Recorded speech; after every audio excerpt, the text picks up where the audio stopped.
Sehingga akhirnya mama saya itu bilang gini, kamu coba aja cari gereja, katanya gitu.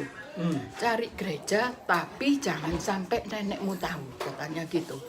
Cari gereja jangan sampai nenekmu tahu. Kalau sampai nenekmu tahu, mama saya kan takut sama nenek saya kan, seorang nenek ibu yang taat sama orang tuanya. Terus kita nyari gereja. Akhirnya waktu saya masuk SMP, saya itu sudah mulai bisa berpikir, sudah mulai mengerti gitu. Nah, ketika guru saya itu menerangkan tentang Aisyah, nah itu hati saya memberontak karena saya sudah mulai SMP udah mengerti gitu loh. Terus saya tanya sama guru saya, loh, Aisyah itu masih umur 6 tahun. Kenapa kok harus menikah sama yang sudah kakek-kakek 56. Guru saya tanya, kenapa harus gitu? Loh, itu karena wahyu daripada Allah, katanya gitu. Loh, wahyu dari Allah, masa anak kecil harus diitukan? Allah mana, saya bilang gitu. Terus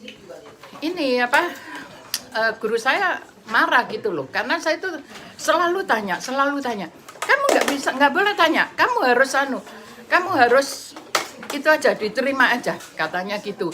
Loh, kenapa nggak boleh tanya?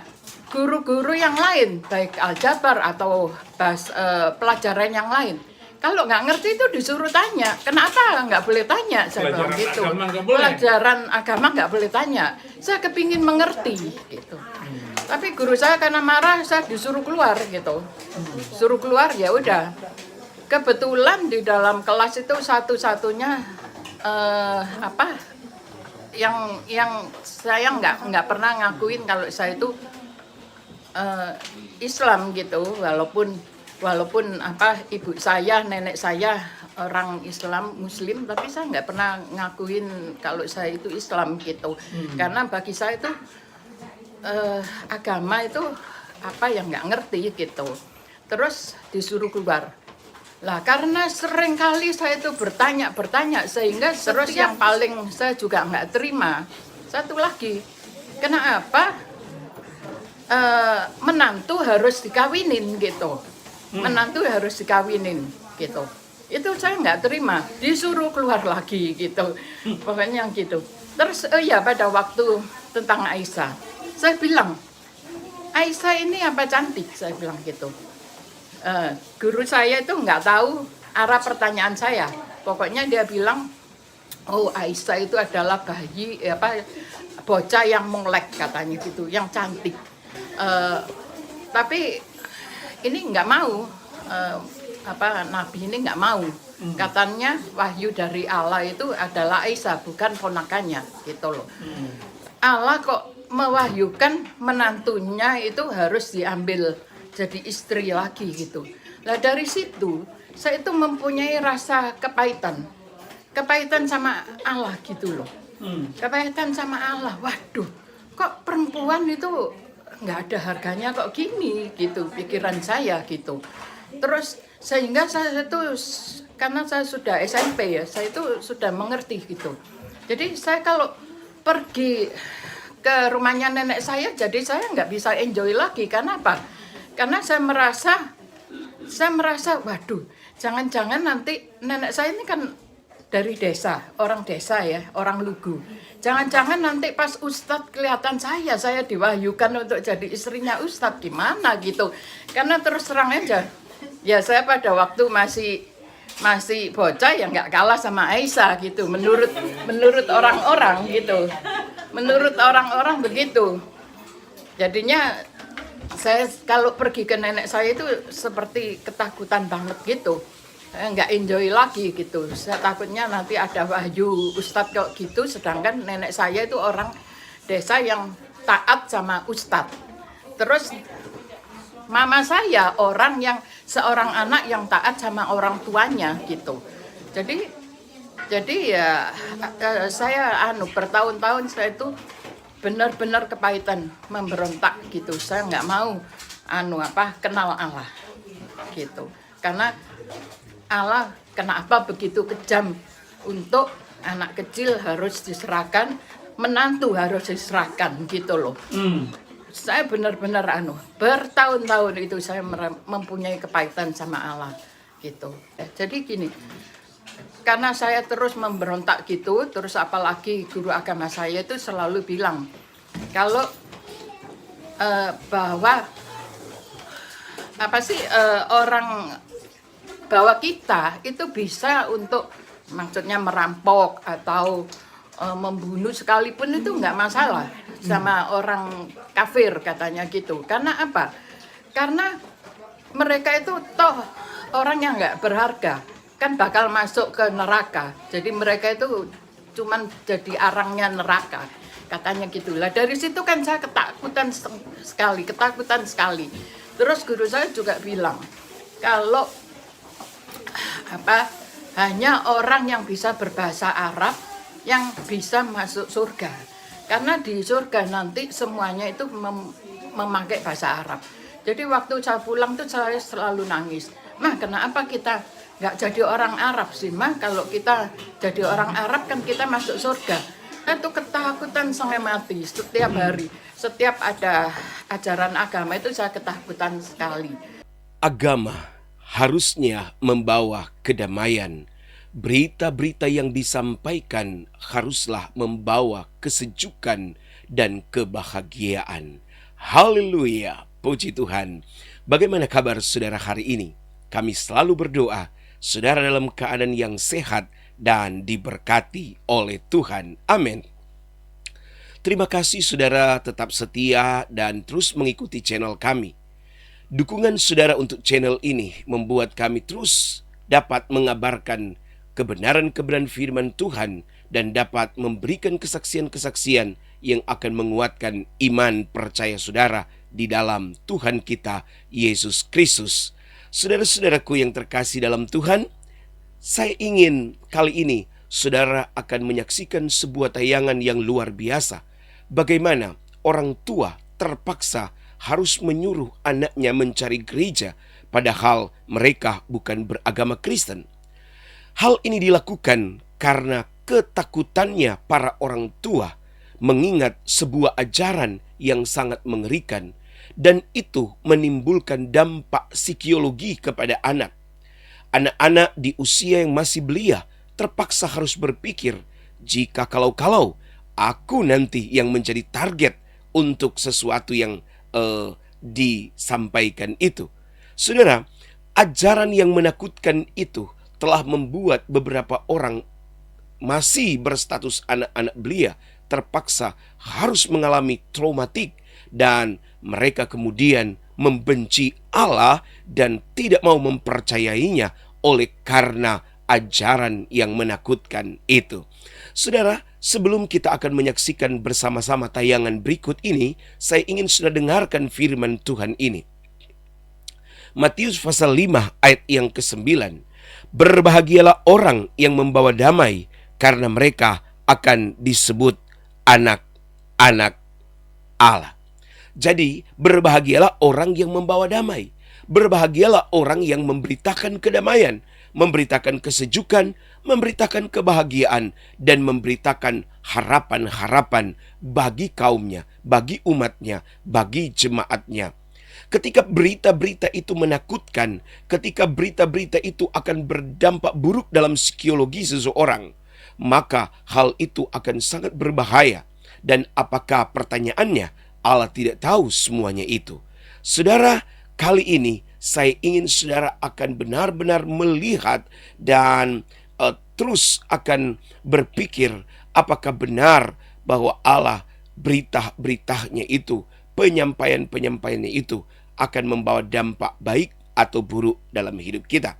Tapi saya percaya semua kitab suci akan menyampaikan hal-hal yang berkaitan dengan kebahagiaan, kedamaian, harapan, dan tentunya sebuah kepastian tentang keselamatan hidup para pemercayainya, pengikutnya, atau orang-orang yang mempercayai berita atau agama tersebut. Saudaraku, berbahagialah kita di dalam Tuhan karena berita yang disampaikan kepada kita bukan berita-berita yang menakutkan bagi pendosa, tetapi akan membahagiakan bagi mereka yang taat, setia, dan tentunya hidup sesuai dengan kebenaran firman Tuhan. Rasul Paulus dalam sebuah tulisannya kepada jemaat yang ada di Roma, dan kemudian itu saudara-saudara tentu diinspirasikan atau diwahyukan Allah kepada dirinya. Dia berkata bahwa orang yang berbuat benar tidak perlu takut. Sama-sama kita saksikan tayangan berikut ini. Doa kami ini menjadi kekuatan, menjadi masukan, dan menjadi sebuah pegangan yang kuat bagi kita untuk saudara berada dalam kekristenan, sebuah kepercayaan, sebuah iman yang tepat di dalam kita mau menuju kepada sorga yang kekal selama-lamanya. Haleluya. Shalom. Ya, nama saya Linda Campbell. Jadi gini, saya itu dilahirkan dari ibu saya, itu orang pribumi dari Blitar. Terus nenek saya adalah juga dari Blitar. Yang saya dengar cerita dari nenek saya bahwa kakek saya itu ketua warok di Blitar gitu. Tapi saya nggak pernah ketemu beliau karena udah meninggal gitu. Terus pada waktu kami masih kecil, karena otomatis ibu saya itu dan keluarganya itu mereka dari Muslim. Terus kami otomatis ya dididik secara Muslim juga gitu. Sehingga pada waktu sekolah cuman ada satu agama, yaitu agama Islam gitu. Jadi ya di dalam sehari-hari ya kami otomatis taunya dari agama ibu saya. Saya itu tidak kenal sama sekali apa itu Kristen, lebih-lebih Tuhan Yesus itu apa, makanan apa bagi saya dulu. Saya pikir Tuhan Yesus itu kayak makanan tak apa gitu. Nggak ngerti sama sekali, nggak pernah dengar. Terus waktu saya masuk SMP, saya itu sudah mulai bisa berpikir, sudah mulai mengerti gitu. Nah, ketika guru saya itu menerangkan tentang Aisyah, nah itu hati saya memberontak karena saya sudah mulai SMP udah mengerti gitu loh. Terus saya tanya sama guru saya, loh, Aisyah itu masih umur 6 tahun, kenapa kok harus menikah sama yang sudah kakek 56 54 tahun. Iya, seingat saya 54 atau 56 gitu. Gitu. Iya. Terus guru saya tanya, kenapa harus gitu? Loh, itu karena wahyu daripada Allah, katanya gitu. Loh, wahyu dari Allah, masa anak kecil harus diitukan? Allah mana, saya bilang gitu. Terus guru saya marah gitu loh, karena saya itu selalu tanya. Kamu nggak boleh tanya. Kamu harus itu aja, diterima aja, katanya gitu. Loh, kenapa nggak boleh tanya? Guru-guru yang lain, baik aljabar atau pelajaran yang lain, kalau nggak ngerti itu disuruh tanya. Kenapa nggak boleh tanya? Saya bilang gitu. Pelajaran agama nggak boleh tanya. Saya kepingin mengerti gitu. Tapi guru saya karena marah, saya disuruh keluar gitu. Suruh keluar, ya udah.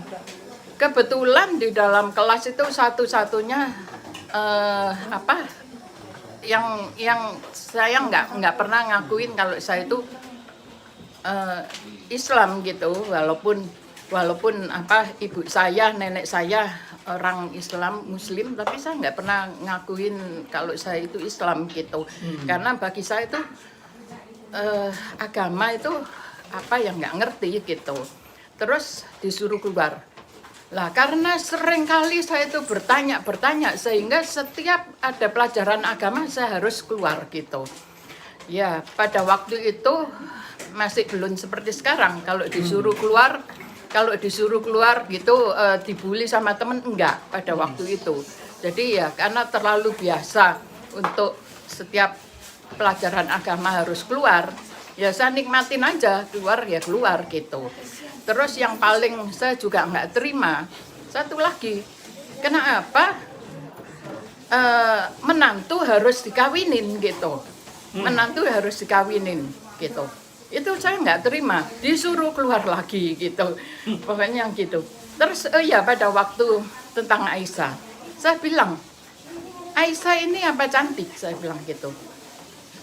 Guru saya itu nggak tahu arah pertanyaan saya. Pokoknya dia bilang, oh Aisyah itu adalah bocah yang molek katanya gitu, yang cantik. Kan pada waktu itu bapaknya Aisyah sebetulnya menolak, menurut guru saya. Menolak mau digantikan sama keponakannya yang umur 12 tahun.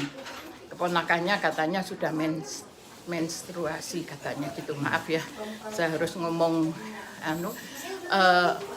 tapi ini nggak mau Nabi ini nggak mau.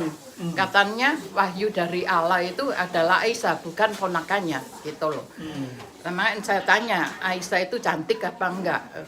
Katanya molek, dari bocah memangnya molek katanya gitu. Pada waktu diserahkan itu Aisyah itu masih membawa boneka gitu loh. Masih membawa boneka kesayangannya katanya gitu. Terus kembali lagi masalah menantu gitu. Kenapa Allah kok mewahyukan menantunya itu harus diambil jadi istri lagi gitu. Lah dari situ saya itu mempunyai rasa kepahitan sama Allah gitu loh. Kepahitan sama Allah. Waduh, kok perempuan itu nggak ada harganya kok gini gitu pikiran saya gitu. Terus sehingga saya itu karena saya sudah SMP ya, saya itu sudah mengerti gitu. Jadi saya kalau pergi ke rumahnya nenek saya, jadi saya nggak bisa enjoy lagi. Karena apa? Karena saya merasa, waduh, jangan-jangan nanti nenek saya ini kan dari desa, orang desa ya, orang Lugu. Jangan-jangan nanti pas Ustadz kelihatan saya diwahyukan untuk jadi istrinya Ustadz, gimana gitu. Karena terus terang aja, ya saya pada waktu masih bocah ya nggak kalah sama Aisyah gitu, menurut orang-orang gitu, menurut orang-orang begitu. Jadinya saya kalau pergi ke nenek saya itu seperti ketakutan banget gitu, saya nggak enjoy lagi gitu. Saya takutnya nanti ada wahyu Ustadz kok gitu, sedangkan nenek saya itu orang desa yang taat sama Ustadz. Terus mama saya seorang anak yang taat sama orang tuanya gitu. Jadi ya saya bertahun-tahun saya itu benar-benar kepahitan, memberontak gitu. Saya nggak mau kenal Allah gitu. Karena Allah kenapa begitu kejam untuk anak kecil harus diserahkan, menantu harus diserahkan gitu loh. Saya benar-benar bertahun-tahun itu saya mempunyai kepahitan sama Allah gitu. Jadi gini, karena saya terus memberontak gitu, terus apalagi guru agama saya itu selalu bilang kalau bahwa bahwa kita itu bisa untuk maksudnya merampok atau membunuh sekalipun itu nggak masalah sama orang kafir katanya gitu. Karena apa? Karena mereka itu toh orang yang nggak berharga, kan bakal masuk ke neraka. Jadi mereka itu cuman jadi arangnya neraka katanya gitulah. Dari situ kan saya ketakutan sekali. Terus guru saya juga bilang kalau hanya orang yang bisa berbahasa Arab yang bisa masuk surga. Karena di surga nanti semuanya itu memakai bahasa Arab. Jadi waktu saya pulang tuh saya selalu nangis.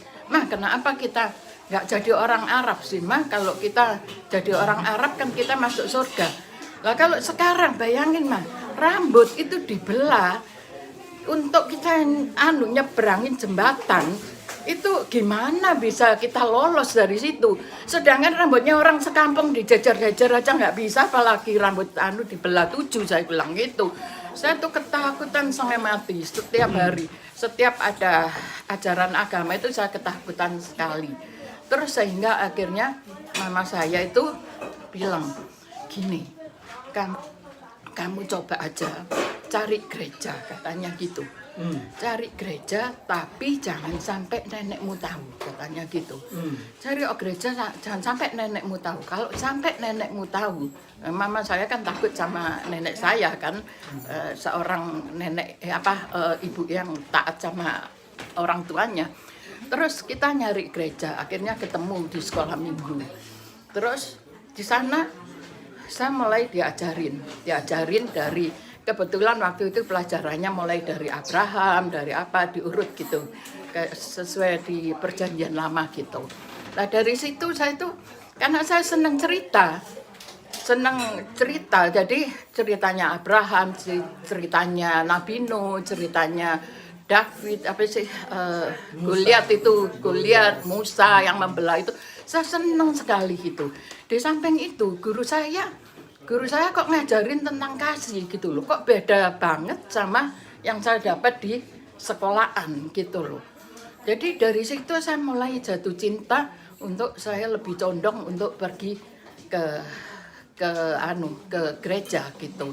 Akhirnya saya ajak saudara-saudara saya untuk pergi ke gereja, tapi secara diam-diam gitu. Ibu nomor berapa? Saya anak nomor 2 gitu. Jadi kita pergi ke gereja secara diam-diam sampai akhirnya kita semakin lama semakin mengenal Tuhan, semakin lama semakin mengenal Tuhan. Terus sampai suatu hari saya bilang sama Tuhan begini, Tuhan, kalau aku dengar dari kesaksian, kalau aku dengar dari pendeta-pendeta, katanya Engkau adalah Tuhan yang hidup. Tuhan yang hidup berarti kan Engkau harus ketemu aku. Lah aku kok nggak pernah ketemu Engkau. Katanya hidup, mana kok nggak pernah ketemu aku gitu. Saya itu kalau ngomong sama Tuhan tuh nggak pakai bahasa yang pokok bahasa ngomong sama seperti bapak saya sendiri gitu. Sehingga suatu hari saya itu mimpi.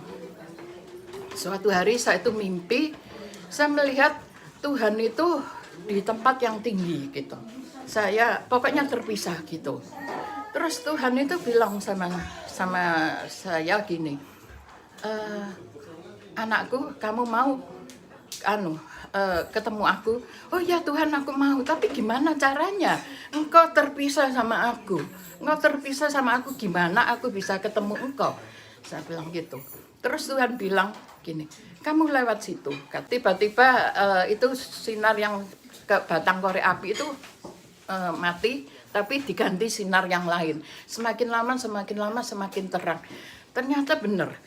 Saya ditungguin Tuhan di ujung itu. Saya dulu suka bilang sama Tuhan tuh, engkau itu kurang kerjaan dah Tuhan. Kok sampai disalib kok gitu, itu cuman karena nebus aku loh. Aku itu dosaku apa kok sampai engkau disalibkan kok gitu, dihina kok gitu. Aku itu jadi anak. Tak kasih tahu ya Tuhan, padahal ini Tuhan, tapi tak kasih tahu. Dulu itu kalau saya komunikasi dengan Tuhan itu gitu. Tak kasih tahu ya Tuhan. Nggak tahu, aku itu kerja ya Tuhan. Amplopku itu nggak pernah tak buka.